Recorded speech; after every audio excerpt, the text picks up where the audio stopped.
Welcome to एडफोलियो। और इस lecture में हम ITR 5 के अंदर अदर इंफॉर्मेशन के शेड्यूल पे बात करेंगे। शेड्यूल्स फॉर फाइलिंग ITR और ये desktop utility ITR 5, general information 2, balance sheet, manufacturing count, trading count, profit loss count. उसके बाद है schedule other information for business. हमने इसको क्लिक किया और ये है OI एक्सपेंड ऑल हम कर देते हैं और ये लेफ्ट में नंबर लिखे हुए हैं। 6 में है amount debited to profit loss account to the extent disallowable under section 36।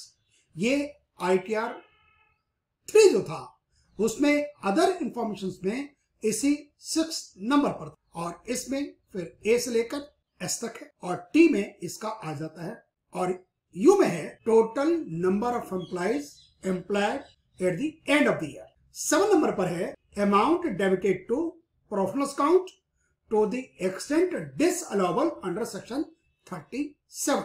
Expenditure of capital nature, expenditure of personal nature, any other penalty और fine, amount of any liability of contingent nature और जो I तक होगा उन सब का total 7J पर आ जाता है और ये चला जाएगा BP के शेड्यूल में automatically. 8A amount debited to profit loss account to the extent disallowable under section 40। ये TDS प्रोविजंस का है कि आपको TDS काटना है, आप नहीं काटते तो उस पे 30% उसका अमाउंट यहाँ पर लिख दिया जाता है। अमाउंट ऑफ टैक्स और रेट लेविड और assessed on the base of profits. और ये है बहुत इंपॉर्टेंट पार्टनरशिप फॉर्म वाली ITR 5 में amount of interest, salary, bonus, commission और remuneration paid to any partner और मेंबर। जो डिसअलाउबल की हम बात कर रहे हैं, इंटरेस्ट ऑन कैपिटल 20% तक अलाउड होता है, 12% तक अलाउड होता है। जो एक्सेस वाला आएगा उसको हम यहां पर अमाउंट लिखेंगे। और पार्टनर्स का रेम्युनरेशन सेक्शन 40B में जो बताते हैं फर्स्ट 3 लाख का, फिर रिमेनिंग अमाउंट का, वो जो एक्सेस अमाउंट होगा वो हम यहां पर लिखेंगे।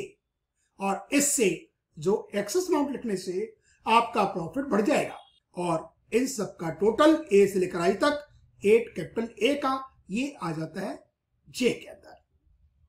8B में उल्टा हो जाता है। एनी अमाउंट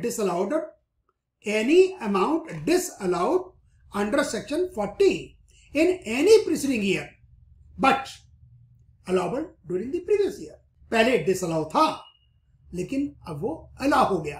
आपने TDS नहीं काटा था, फिर उसके बाद वाले साल में आपने काट लिया तो जिस साल में काटा उसमें आपका अलाउ हो जाएगा। इससे 8 कैपिटल B से क्या होगा, आपका प्रॉफिट कम हो जाएगा।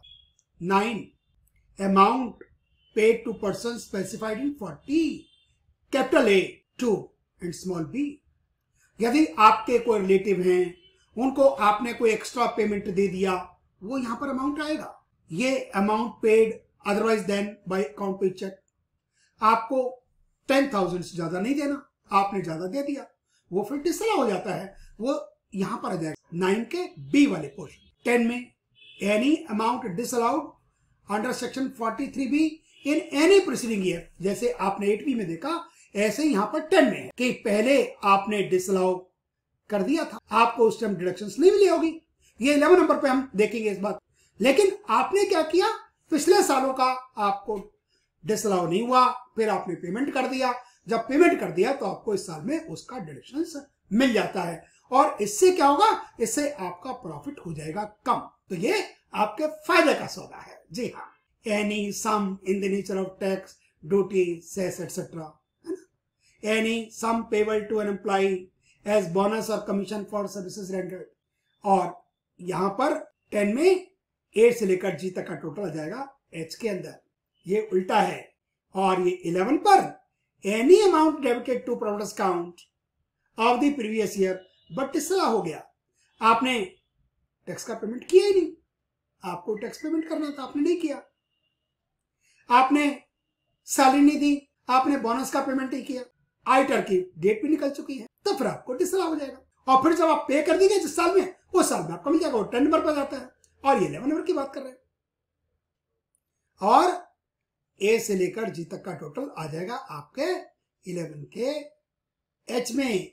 इससे आपका प्रॉफिट क्या होगा, वो बढ़ जाएगा, क्योंकि आप कर रहे हैं डिसअलाउ। और ये जो टोटल है ना, ये बीपी के शेड्यूल में ऑटोमेटिकली चला जाएगा। इसके लिए आपको कुछ करने की जरूरत नहीं पड़ेगी। और यदि आप लिंकेज को देखें तो जो ओ आई का 60 है ना, उन सब का टोटल बीपी के 40 नंबर पर चला जाएगा। ओ आई का 7J वो चला जाएगा बीपी के 15 नंबर पर।